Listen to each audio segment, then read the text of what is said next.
Blacq baby, off to Eldos FM right now in Eldorado Park, Johannesburg, South Africa.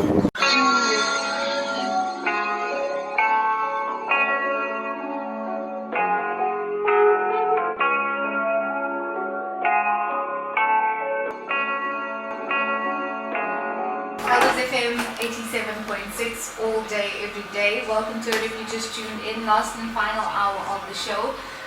We have approximately 45 minutes and we're still going to announce the winner of that 1,000 Rand plus a Kotex product hamper that's coming up. But first, our guest for today, his name is Blacq, or is it the Blacq? Just Blacq. Just Blacq? Yeah. Okay. How are you? Welcome. I'm good. How are you? I'm really well, thank you, sir. Thank you so much for joining us in studio. It's a pleasure. Thank you for inviting me. So, music. I was listening to your track like at 3 a.m. this morning. Imagine. What a turn up. Kind of like the vibe. Where did your journey begin? My journey is long. They say like I started writing music when I was 8.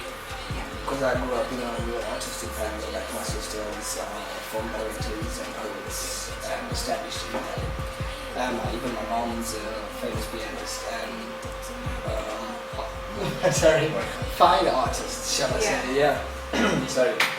And so I've always grew up with music around my house. So I started writing music, like I said, age of 8.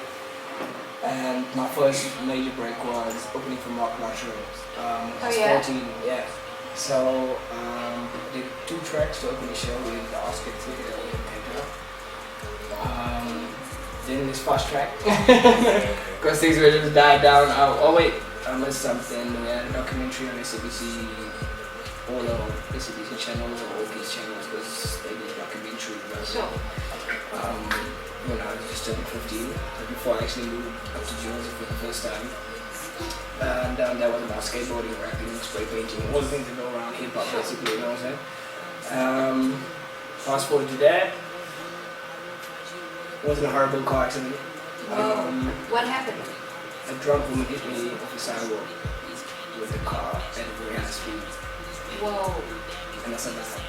You survived. Well, I'm right here. Okay. You feel me? I had to learn how to walk again. 3 weeks later, I got my visa to the United States. And because my mom was there, she was a teacher. And she was like, yo, come recover, bro. You know? It was a hard situation for her, being my mother, being all the way over there. So, went over there, finished high school. Went to university. In university, got discovered by Eldos Music Hotel, which is run by the producer James Gregory.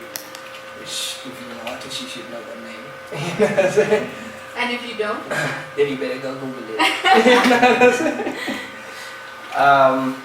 Yeah. So like things were up and down. Like when I was 18, I turned 18 in the States. I finished high school, things like that. 2 weeks later, I'm in university and things like that.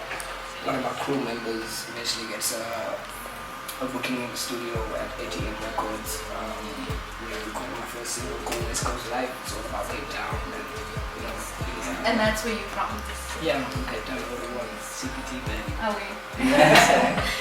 Sure. So super interesting story. It must have been, or maybe not, because at Braamfontein to assume that being a creator is then much easier for you in comparison to the average child who's trying to make it, because you've already mentioned that you come from a creative family, and oftentimes the hardest part of actually making your craft happen and work for you is convincing your family. I think my family are my everything comes to my music. No, they don't listen to your No, stuff. I'm kidding. They would be like, yo, I like this song, I like that song. They don't agree on anything, guys. I've got 3 sisters. You know what I'm saying? And a mom and on the board. So, some language just doesn't really be appropriate. I try to appropriate as my things or appropriatize. But to be blunt, it's just about growing in your music and being focused on who you are. It's not like the worst thing is to come from a creative family. Because you always got something to try to compare to. You're trying to compare to you, or it's always competition. So, like I said, I've got sisters who are poets and things like that, and they write amazing things. You know what I'm saying? Yeah. Sorry. And writing, I guess, is in the family. But I've been through so much going on in my life. You know, growing in Cape Town. Growing up in Cape Town is another thing. Gangsterism is real, yo. You know what I'm saying? And me myself, I've been to prison.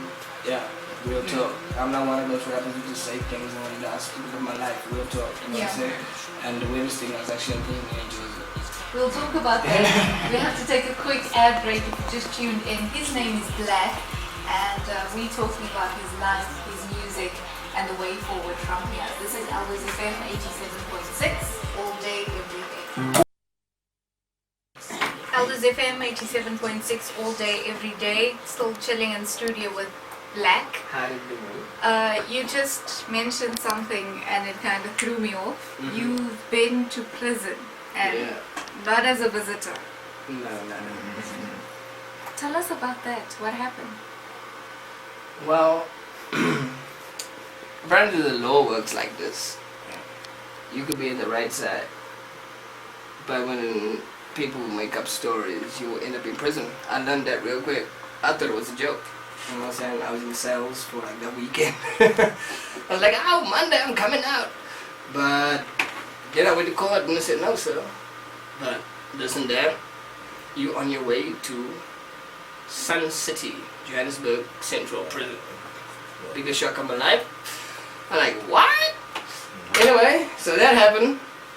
So I'm on my way there. And you know how it is. Everybody's asking for something, needing something, and normal stuff. But I'm from Cape Town. I'm a thug, though. You know what I'm saying? So people get put in their place real quick just by words. You know what I'm saying? Eventually went to, they separate you into groups, and then you get picked by certain cells. And those that think you got money will choose you and whatever, you know what I'm saying? Because like anywhere else in the world, the prison is run by a monetary system, you know what I'm saying? If you don't got money, you gotta pay somebody. Like, yeah, somebody. Yeah, so it's not about it, like, you could, doesn't matter which circumstances you end up there in or when you're sitting there, the things you're gonna deal with while being in there, that's things you see. And how did you cope? Smoked, to be honest. Read the Bible. Yeah, real talk. I read it like it was the average book. I'm a speed reader, so I read probably like 3/4 of the Bible before I left. You know what I'm saying?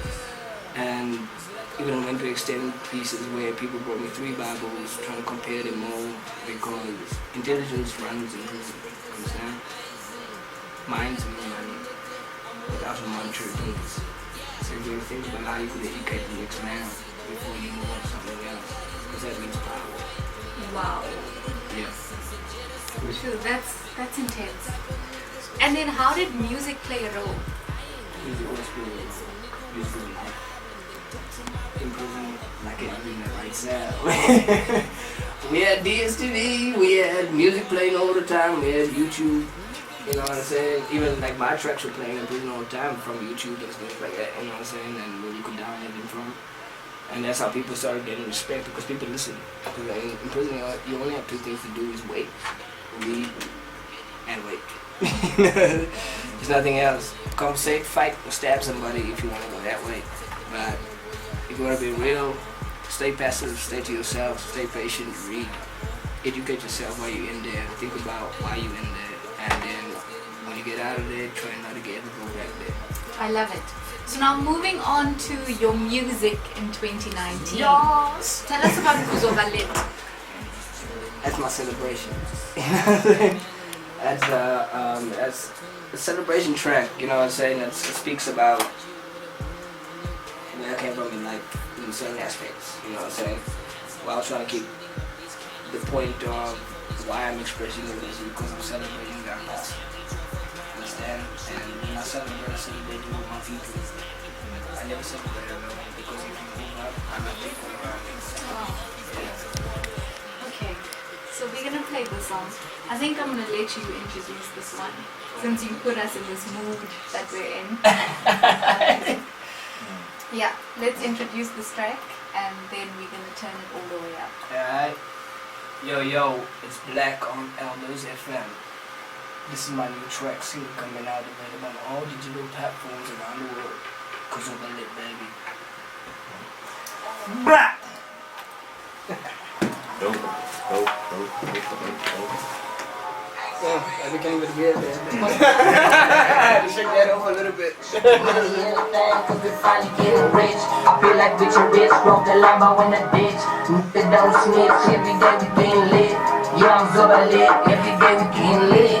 Yeah, I'm Zoba lit, every day we getting lit. Yeah, I'm Zoba lit, every day we getting lit. I'm feeling lit. I became a black zombie in the graveyard. Summer days on my black chick, my boulevard. Louis belts all around, don't know where to crown. Money in the thing. In case you're wondering, his name is Blacq. He hails all the way from Cape Town, but he is well traveled. It's titled Kuzoba Lit, and this is his celebration song. So, speaking of you traveling, how has that sort of influenced your music? I know Mikaela actually had this question. But yeah, how does that, or how has that influenced your sound? Shall I say? Let me tell you a story. So I got in some trouble when I was a bit younger, yeah? I was in trouble. My mom tried to move me out of Cape Town to a smaller town, you know what I'm saying, Hermanus.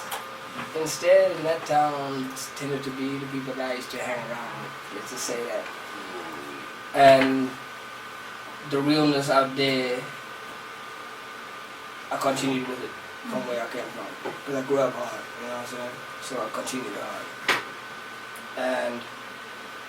But I did it without my mom being on the radio about it, you know what I'm saying?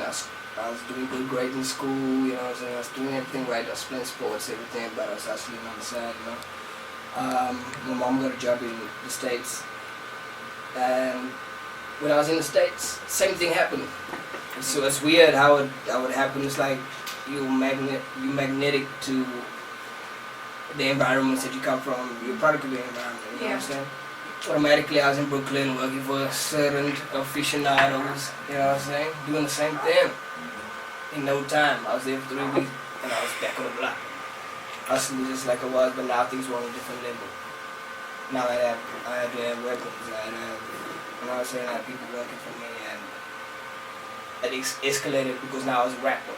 Sure. And I was the only rapper from South Africa in South Carolina, so I was very recognizable. You know what I'm saying? And that brought my status up very quickly within the game, you know what I'm saying? So my underground game was good. I was doing a lot of things down there. But things started to get dangerous. You know what I'm saying? I don't want to go deep into that. But you've reached a turning point and you've made a decision to walk away from that life. Always. But the hustling stops. Of course. You know what I'm saying? But now we just, instead of hustling with certain things, we've changed it to music. We go Love that. we go straight into the studio. It's about redirecting and refocusing the energy. So, what are your plans for 2019? Well, right now we've got 2 more videos coming out tomorrow. You know what I'm saying? Featuring one of the videos, well, both videos feature Kobe and Funaby is on the production of the second video. And those are new projects that we're out with. So these are our 3 major projects for this year, and then I've got another album dropping next year. Got an EP out right now on iTunes or Deezer, whatever you've got on your phone, it will be there. You know what I'm saying? Just Google. And speaking of Google, where do we get a hold of you and your music? iTunes, Deezer, Spotify, Shazam. What else do people have in their phones? Huh? Oh, obviously YouTube. Yeah, my videos are on YouTube, so I can go check out some stuff. And that's BLACQ. Or just type in Kuzoba Lit. And that actually gets you more access to a lot of things that I discovered because I searched myself and I typed in Kuzoba Lit, everything comes up. It's like, wow, I'm there. And I type in Blacq, who's that guy? But yeah. Yeah. Absolutely love it. I think this is where we're going to leave it because of time. But thank you so much for joining us, Blacq. Thank you for I hope to having hear me. more from you. I hope to see you on our TV screens. And I hope to play more of your music on the Fast Lane. Nah, definitely, most definitely. Thank you so much for having me. Thank you for coming through.